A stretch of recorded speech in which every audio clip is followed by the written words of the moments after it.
अस्सलामु अलैकुम रहमतुल्लाहि व बरकातुहू। जी वालेकुम अस्सलाम व रहमतुल्लाहि व बरकातुहू।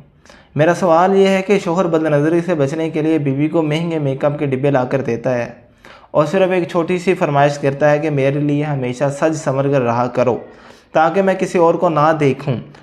अब बीवी इस बात का बिला किसी वजह से इनकार कर रही है और शादियों में तो तैयार होकर जाती है लेकिन खावंद के लिए तैयार नहीं होती, जिसकी वजह से शोहर जो है वो ज़हनी मरीज़ बन चुका है। तो क्या ऐसी बीवी भी शोहर को अजियत देने वाली औरतों में शामिल होती है जिसके लिए जन्नत की हूरों ने बद्दुआ दी है? जान आलम जोखियो साहिब का सवाल है। जी देखें, आप अलैहिस्सलाम ने और अल्लाह ताला ने औरत के ज़िम्मा मर्द के हुकूक रखे हैं। खावंद के हक़ औरत के ज़िम्मा हैं और औरत के ज़िम्मा यह लाजिम है कि वह तमाम हुकूक अदा करे। और आप अलैहिस्सलाम ने औरत की ज़िम्मेदारी लगाई है कि वह अपने खावंद की ताबेदार रहे। बल्कि आप अलैहिस्सलाम ने एक दफ़ा औरतों से ख़िताब किया और उन्हें कहा कि मैंने आपको जहन्नम में बहुत ज़्यादा मिक़दार में देखा है।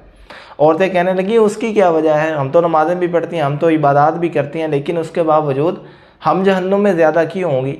तो आप अलैहिस्सलाम ने उसकी जो वजह बयान की थी वो ये थी, तकफुरनल आशीर, अब अपने खावंद की नाफरमानी करती हो।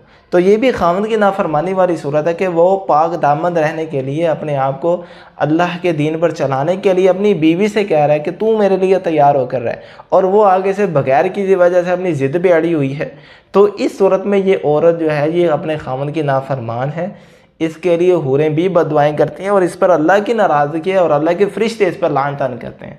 तो इस औरत को अल्लाह से डरना चाहिए और अल्लाह से माफ़ी मांगनी चाहिए और अपने खावंद की ताबेदारी करनी चाहिए। हादा मा इंदी वल्लाहु आलम बिस।